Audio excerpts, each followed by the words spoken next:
merchandise edisi Timnas Day. Klik link di deskripsi untuk pre-order ya.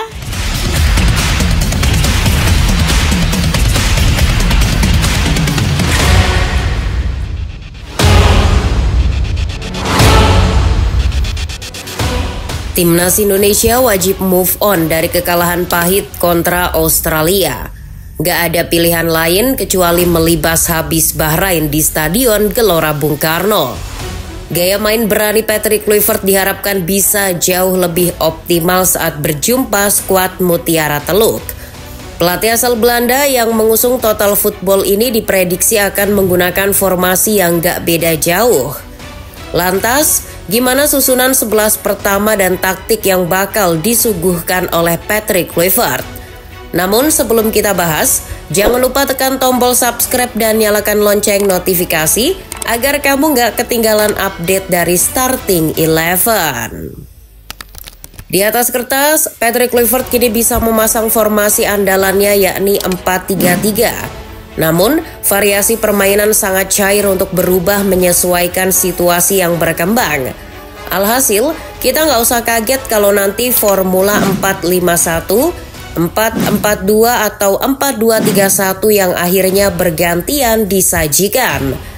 Adapun untuk susunan 11 pertama, agaknya Patrick Kluivert harus berpikir dua kali kalau mau memasang wajah yang sama.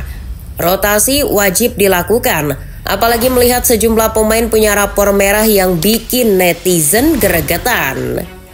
Kita mulai dari sektor paling belakang yakni penjaga gawang.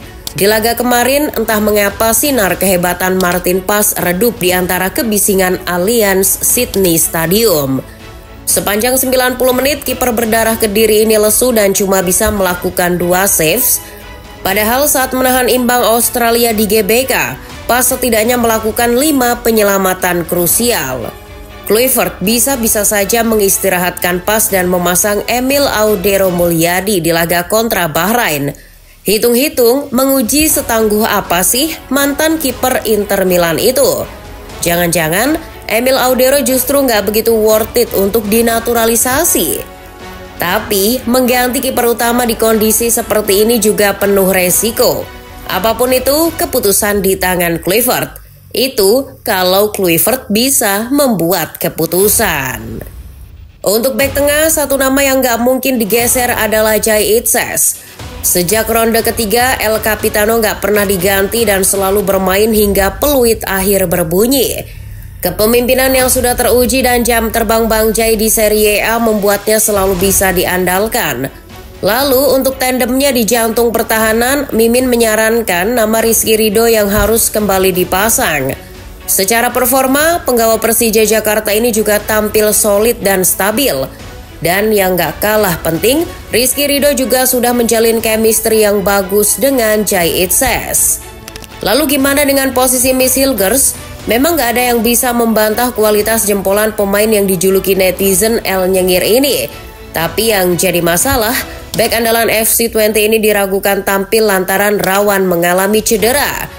Sementara di sektor wingback kiri kita punya jagoan yang gak perlu diperdebatkan lagi. Ya, siapa lagi kalau bukan Calvin Verdong. Pemain keturunan Aceh ini sudah teruji gacor bermain di posisi ini. Apalagi saat memakai skema 4 back, Verdong bakal membuat sektor sayap kiri Garuda lebih menggigit. Tenaga kuda, kedisiplinan dan konsistensi sang pemain bakal masih terus dibutuhkan oleh Timnas Indonesia. Sementara itu untuk wingback kanan juga masih bakal ditempati oleh Kevin Dix. Kegagalan pemain bermarga Bakar Besi ini nggak serta-merta membuat Kluivert kapok memasangnya. Dix hanya kurang beruntung, mengingat yang sudah-sudah catatan sepakan 12 pasang pemain hampir sempurna. Dix yang menyadari pasang surutnya performa telah berjanji bakal terus berjuang dan tampil lebih baik di laga-laga mendatang. Beralih ke sektor tengah, entah ide gila apa yang ada di benak Kluivert ketika memasang Nathan Choaon dan Tom Haye. Kedua pemain kerap terisolasi dan gagal memenangkan pertarungan di area tengah. Sementara Marcelino Ferdinand yang didapuk sebagai gelandang serang dinilai kurang proaktif. Belum lagi penyakit lama Marceng yang mau show up dan sering kelamaan pegang bola malah kambuh. Di laga kontra Bahrain mendatang, nggak boleh lagi para gelandang bergantian melakukan blunder. Kluivert wajib memberi tugas yang pas agar kemampuan para gelandang kita bisa lebih optimal. Kalau memang berani, Mimin menyarankan Kluivert bisa memasang Joy Pelupessy, Ivar Jenner, dan Ricky Kambuaya. Tentu ini jadi pertaruhan dengan resiko yang tinggi lantaran ketiga pemain ini belum pernah main bareng. Tapi secara hitung-hitungan, perpaduan ketiganya bisa membuat Bahrain terkecoh.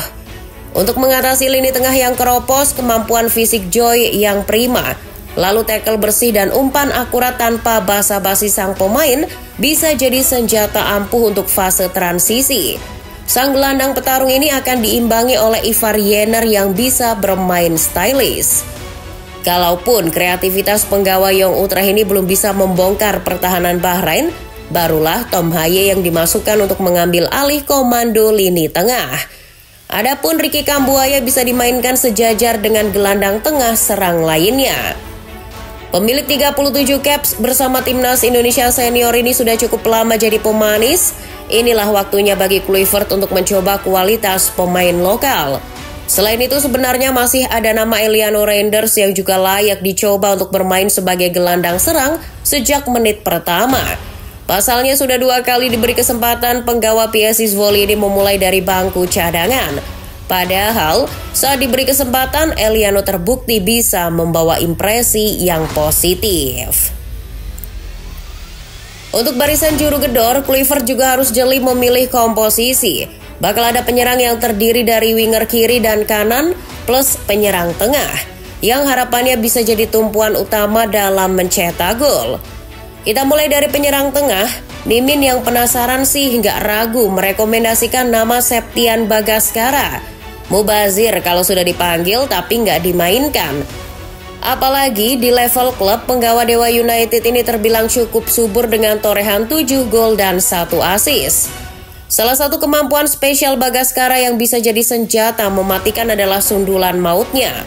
Bagaskara sering memanfaatkan umpan silang menggunakan kepalanya. Selain itu, jebolan Akademi Manchester United Soccer School Indonesia ini punya sepakan kaki kiri yang yahut. Bagaskara bakal diapit oleh 2 winger yang super lincah. Di sebelah kiri ada Ragnar Oratmangun yang sudah bisa kembali beraksi usai terbebas dari akumulasi kartu kuning.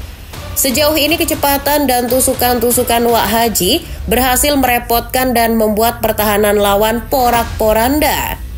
Bersama skuad Garuda, penggawa FC Vidender ini sudah mengoleksi 2 gol.